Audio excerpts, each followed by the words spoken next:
Well, thank you for that generous introduction. I suspected I might need a tissue, but I forgot to bring one up with me. I want to thank Lancaster Seminary for the sabbaticals that have afforded research that is not possible to get done during the academic year. And at this moment, I also want to thank the Durham University Institute of Medieval and Early Modern Studies for the support I've been given, including the residential fellowships that you mentioned while I was working on this project. Thomas Swalwell is hardly a household name, and yet his relative anonymity is significant to his value to me as a historian of the late medieval and early modern periods. We know a lot about famous people. For instance, we know a lot about Swalwell's contemporaries, Henry VIII and Martin Luther. But most of us are not famous. And still, we like learning about fairly ordinary historical people like ourselves. In certain respects, Swalwell is like me, and perhaps a bit like you. He worked in a religious institution, he studied, he taught, he preached, he had administrative responsibilities, he worshiped and prayed, he cared about the health of the wider church, he engaged with theological diversity, he paid attention to new developments in religion and political culture.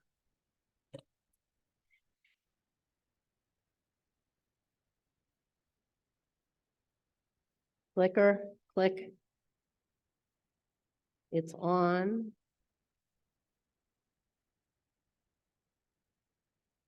Augustine, maybe I could have the mouse since the clicker's not working.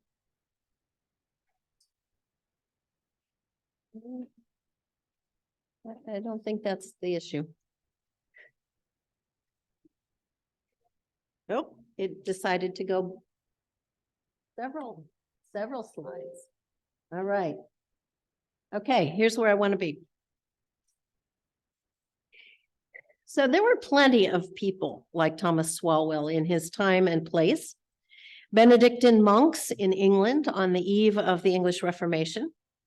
They were key shapers of religious culture, important players in local economies, providers of education, medical care, and spiritual guidance. What Swalwell did that many of his peers did not do was leave behind a substantial collection of books, about 50, filled with marginalia, filled with notes in their margins. These verbal fragments leave a trail of ink illuminating Swalwell's tasks and concerns. I've been reading these notes and their accompanying texts, seeing how Swalwell used his books to resource his life. What have I learned about Swalwell and the monastic life he illuminates? He was devout and he was busy. My plan here is to introduce you to Swalwell through 9 key facets of his life and illustrate each with a sample or 2 from his annotated books. And then I'll close with brief advice that I imagine he would give us at the start of this academic year.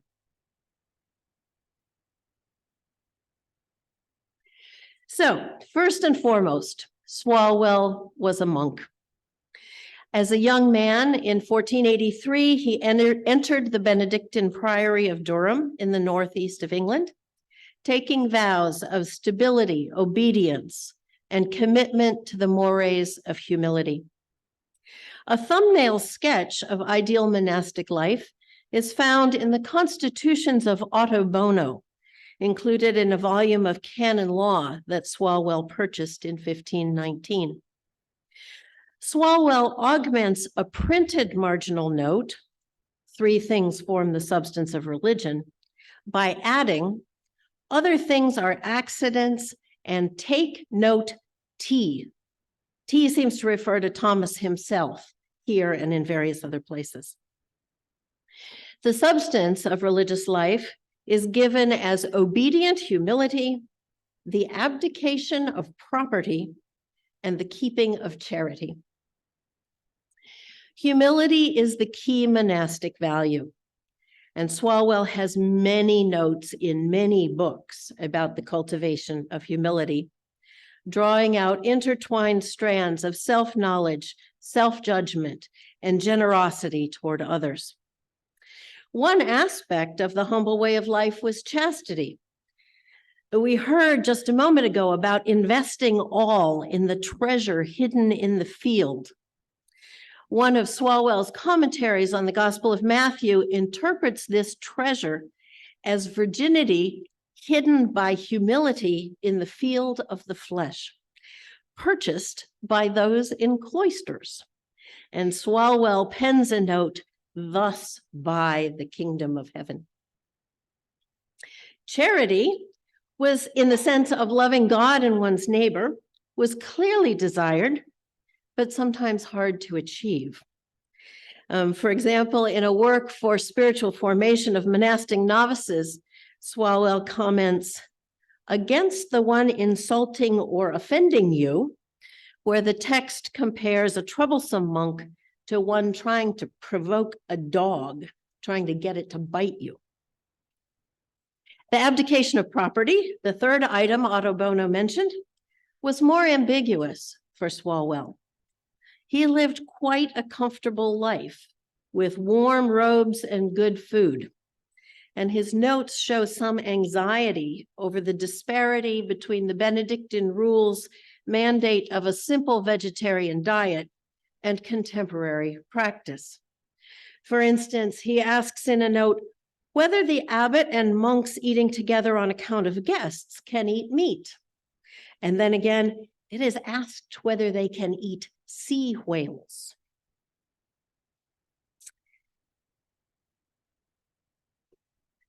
Swalwell was a scholar. He studied theology at Oxford University, receiving his master's degree in 1496 and his doctorate in 1503. Books from his school days are especially heavily annotated, and he continued to add notes to them throughout his life. Swalwell's basic theological texts were classics of scholastic theology, the questions of John Duns Scotus on Peter Lombard's sentences. Scholastic theological method involved the disciplined argumentation between theological authorities. So to illustrate Swalwell's studying, the image here is part of a discussion of whether or not penance is necessary for the forgiveness of post-baptismal sin. The first annotations on the page, indicated in blue, come from students who used the book before Swalwell. Then Swalwell added his own substantial notes, those indicated in red. And then at some point, he added another note indicated in green, wrapping it around his earlier marginal comments. His comments cite arguments and counter-arguments. They cite theological authorities from the famous Thomas Aquinas to the not so famous but local Robert Cowton. Along with theology, Swalwell also studied the Bible throughout his long life, using patristic, medieval, and contemporary monastic and humanist commentaries. He made a significant investment in a 7-volume Bible with commentary by the 13th century French Dominican Hugh of Saint-Cher. He also purchased a very different work, the 5-fold Psalter of the contemporary French humanist Jacques Lefebvre d'Etaples. This volume provides side-by-side versions of the Psalms with commentary. Such works reveal Swalwell's biblical and historical interests, and they afforded him the opportunity to study familiar texts with text-critical eyes.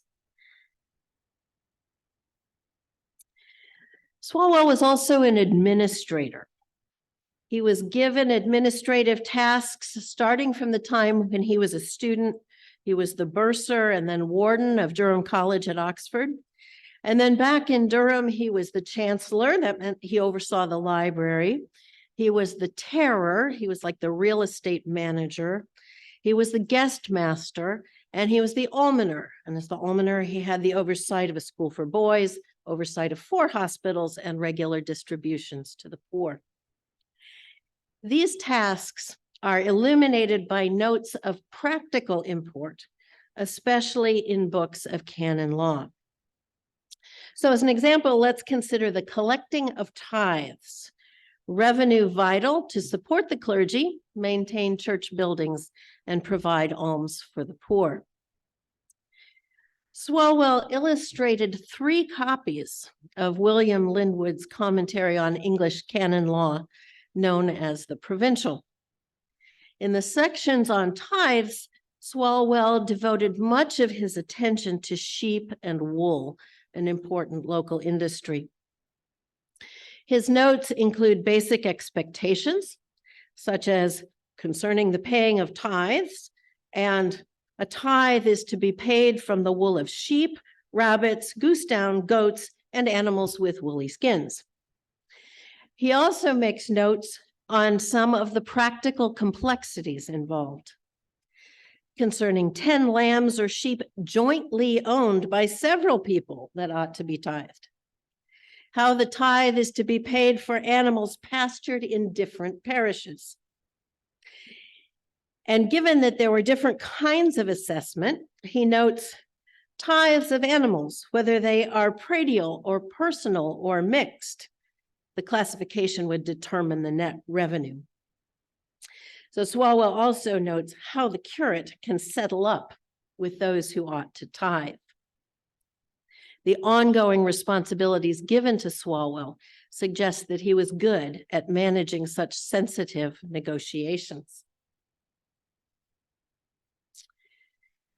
Swalwell was also a preacher, and preaching was an important vehicle for sharing the monks' learning. Indeed, education for preaching was one of the reasons monasteries like Durham sent monks like Swalwell to Oxford. Swalwell annotated patristic, medieval, and contemporary sermon collections and works designed to support preaching. His notes indicate that he valued preaching very highly. A verse that Swalwell highlighted with respect to preaching was Matthew 13:52, which we heard just a minute ago. Therefore, every scribe who has been trained for the kingdom of heaven is like the master of a household who brings out of his treasure what is old and what is new. Swalwell preached to the monks of the priory, the people of the town on Sunday afternoons in Durham's Galilee Chapel, and to mixed audiences of ecclesiastical and secular leaders at synods. An exciting discovery of my time in Durham last fall was a page of Swalwell's sermon preparation notes. He recycled a letter he had received, filling virtually all the empty space with jottings, front and back, even writing around his address. The address is in that box there. The sermon under construction here will critique negligent clergy and encourage them to preach and attend to the souls in their care. The vast majority of the notes deal with clerical failings and cite passages from the Psalms. And in his psalm book, he's written the relevant marginalias that match these notes. Of particular interest is what looks like a brief outline there near the blue arrow. On the left-hand side is probably the theme for the sermon, Psalm 59:6, reach out to visit all nations. This psalm asks God to reach out widely to provide deliverance from the psalmist's enemies. The commentary applies this to personal and corporate enemies, including bad church leaders. And next to this are listed 4 verses that might serve as the major parts of a sermon. Toward the bottom of the page, near that other blue arrow, Swalwell writes, "For the end of the sermon, see the 6 refreshments in heaven promised for those working in preaching and the cure of souls.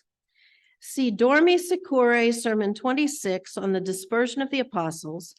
Come to me, all you who are heavy, who are weary and burdened, and I will refresh you." Now, Dormi Secure is the name of a famous late medieval model sermon collection, and its Sermon 26 is on the dispersion of the apostles going out in small groups to various parts of the world to preach the gospel. And it indeed offers 6 refreshments in heaven for those who have worked hard for Christ, enduring tribulations and pains. So here Swalwell is piecing together bits for a sermon, perhaps for a synod, to be delivered in a traditional preaching style.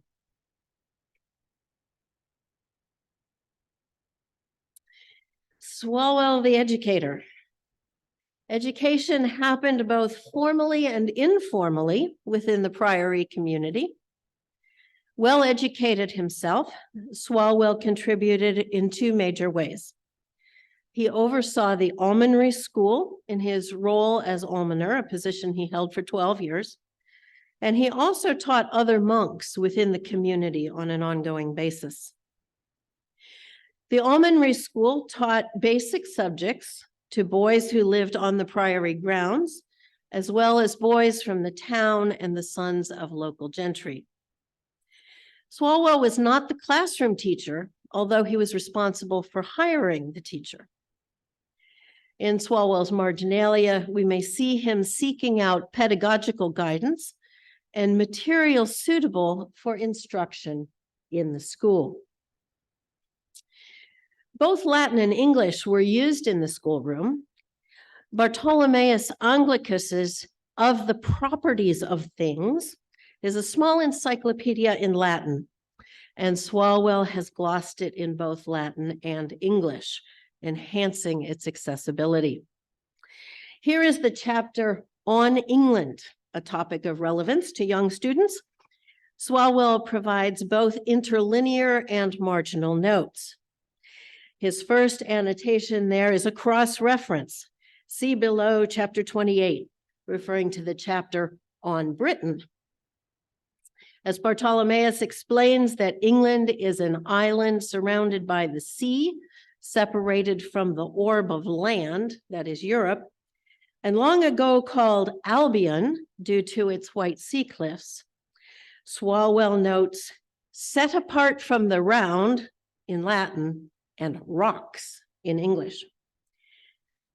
The author then says that the beaches of the island were found by Trojan sailors following an oracle of Athena. And Thomas adds the historical clarifications that Troy was destroyed and Athena is a false god. He also adds the linguistic clarifications that beach means seashore and a fleet is a navy, and so on. In addition to teaching boys, late medieval Benedictines were very keen on education for themselves. A sheet of what appeared to be notes for teaching from Dr. Swalwell has survived thanks to its being used as a bookmark. The notes follow the introductory material in Scotus on Lombard Book 1, one of the volumes that Swalwell studied so diligently at Oxford. And the notes often quote that text directly. The topics here are how theology works and how one relates to God. Swalwell captures key points in Scotus' treatment of a question, but they don't go to the level of detail found in that book or in Swalwell's marginalia there. Most of these notes simply end in etc., suggesting that Swalwell would elaborate on the topic at hand as needed.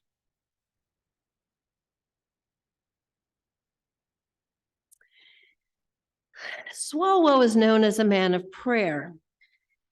It's really difficult for historians to gain access to the prayer life of historical people.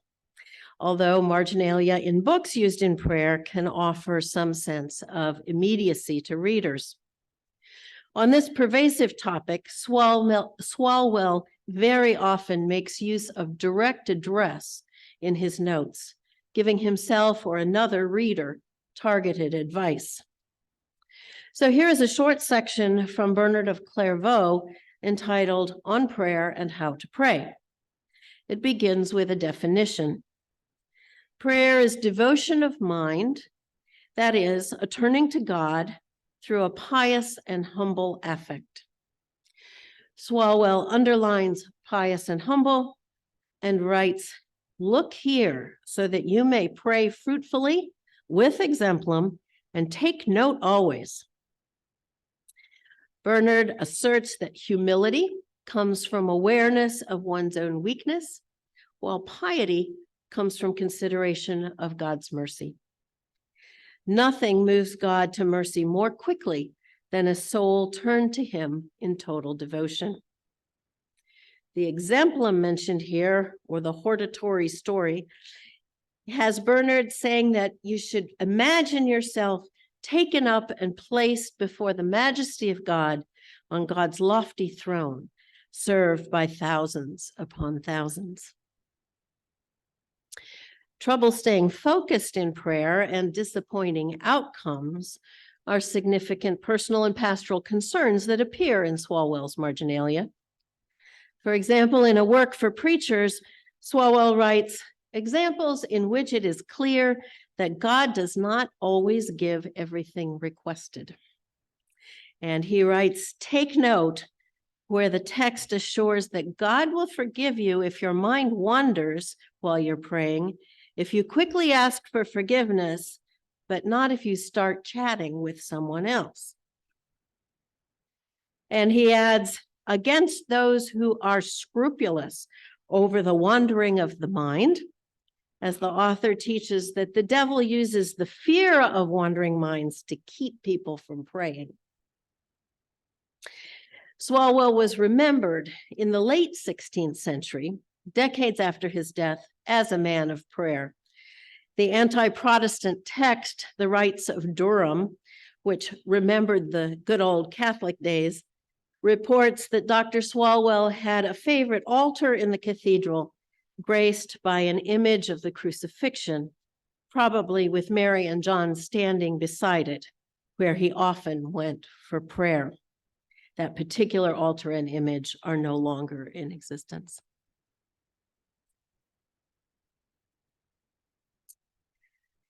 Thus far, we've focused on aspects of Swalwell's life in and around the Durham monastic community.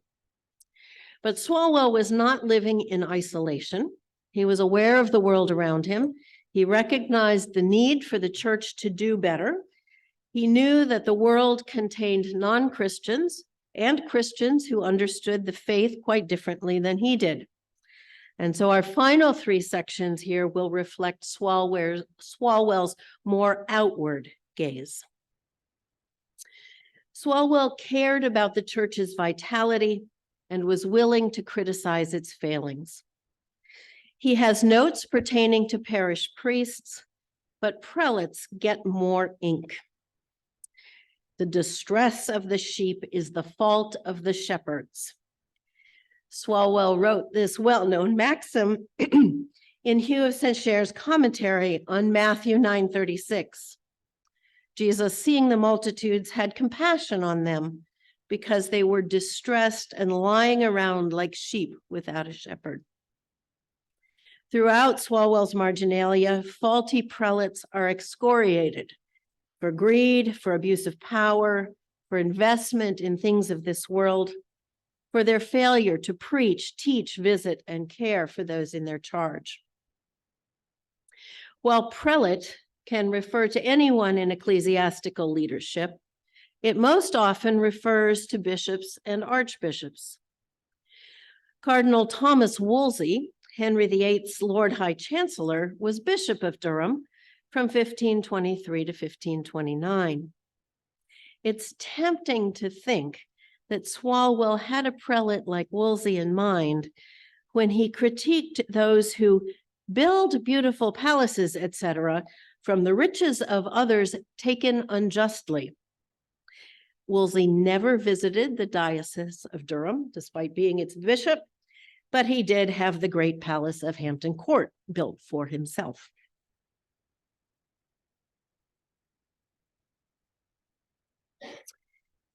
Swalwell showed ongoing interest in religious others, Orthodox Christians, Jews, Muslims, and heretics. He often used them to think through contentious religious issues. He valued comparison as a mode of inquiry. As he wrote, "By examining many things, the truth is found." And the Saracens celebrate their Pascha with one intention, the Jews with another, and the Christians with another. All of Swalwell's biblical commentaries include references to Jewish law and ritual. Although Swalwell's notes reflect the anti-Semitic understandings of his text, he focuses on what he finds theologically interesting or pastorally useful. Muslims seemed more dangerous. Constantinople had fallen in 1453. The Turks captured Buda in 1526 and besieged Vienna in 1529. And there was ongoing talk of a new crusade. In a book of canon law, Swalwell asks whether it is allowed to wage war against infidels and their lands and take away their goods. When it comes to theological comparison with Muslims, Swalwell is engaged but anxious. He pens the warning, "Take note, these fictions are better for reading than for preaching." Even so, he follows creedal comparisons and summarizes why Muhammad agrees with Christians in some articles of the faith and not in others. For Swalwell, the devout monk, the most dangerous others were the contemporary Lutheran heretics. To the best of my knowledge, Swalwell did not read Luther directly. He learned Luther's teaching via a polemical work written by a German Dominican, Johannes Diefenderfer, called "Against Martin Luther's Rash Judgment on Monastic Vows." Reflecting the text, we find such notes as the damnable intention of the wretched Luther against the well-taught who are not writing against the errors of the apostate Luther. Two swords against the Lutherans, directly against Luther's murder of vows, and this is Luther's lie. Diefenderfer urges rulers, pastors, and teachers to rise from their lethargy and fight back against this imminent danger. Prepared through his earlier study of religious others, we may see Dr. Swalwell learning Lutheran arguments and how to refute them. And so this brings us to the Reformation. Late in his life, Swalwell made a number of marginal notes on topics raised by the Protestant Reformation, such as justification by faith, papal primacy, the existence of purgatory, and the mode of Christ's presence in the Eucharist. Like many of his monastic contemporaries, he stayed abreast of significant developments in theology. In addition to acquiring new books in the early days of the Reformation, he also revisited his notes in older books and augmented them. In addition, his handwriting got visibly worse in the last 5 years of his life, which is a helpful indication for me of what he's thinking about at the end of his lifetime. So, for example, what did Dr. Swalwell make of the papacy's claims to supremacy and Henry VIII's assumption of ecclesiastical headship?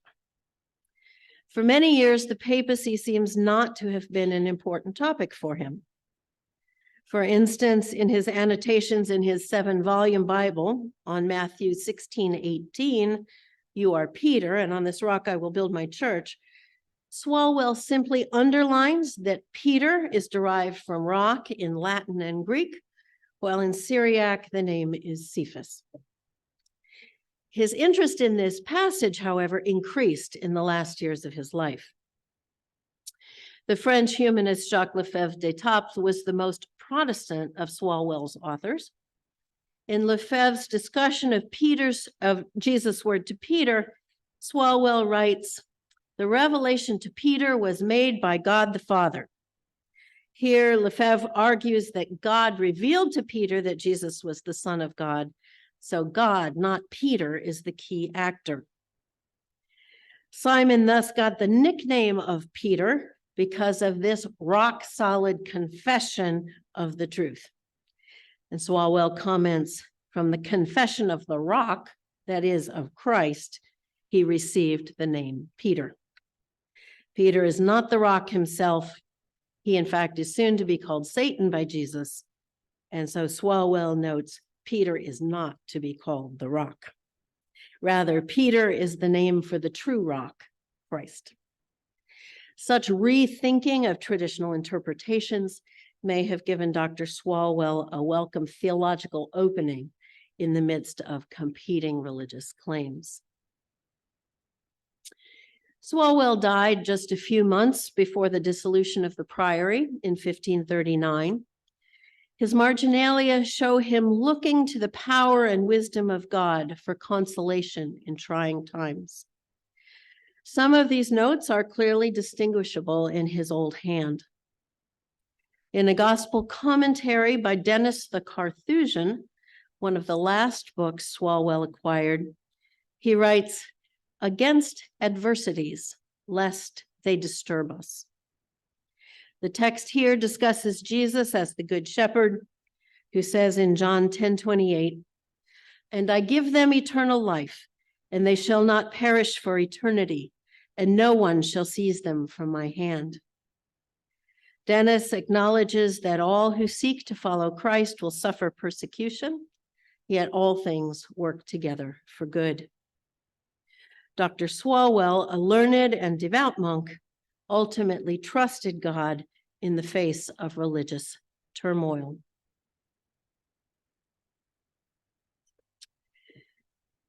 Thomas Swalwell and I have different theological commitments, and we work in different communities of faith and learning. And yet his example encourages me. Through his notes, I meet a lover of God and the church, working hard across quite a range of tasks to serve his institution, his monastic brothers, and the wider Christian community. As we begin this academic year, I can imagine him giving us some sound advice. Worship regularly. Indeed, I think he would say as often as you can. Read carefully. Make your books your own. Mark them in ways that enable you to find choice bits readily. Pay attention to the Bible and pay attention to how the authors you read are using it. Make note of connections between your various readings and between your courses. Set up your own system of cross-references. Learn the ropes of your calling, whether they are denominational rules or how to preach. And share what you are learning. Adapt it to your audience. Pray with devotion. Confess your sins and trust in God's mercy. Do faithfully what you are called to do. Serve the church well. Compare what you believe with what others believe. Learn why they do what they do. You'll understand your own commitments better, and you'll gain some new insights. And pay attention to what is happening in the church and the world. The church is no longer what it used to be. Circumstances change, and look to God in times of trouble. And over all of this, I believe Swalwell would urge us, love God and love your neighbor. And he would also say, study now and keep it up for the rest of your life. Thank you.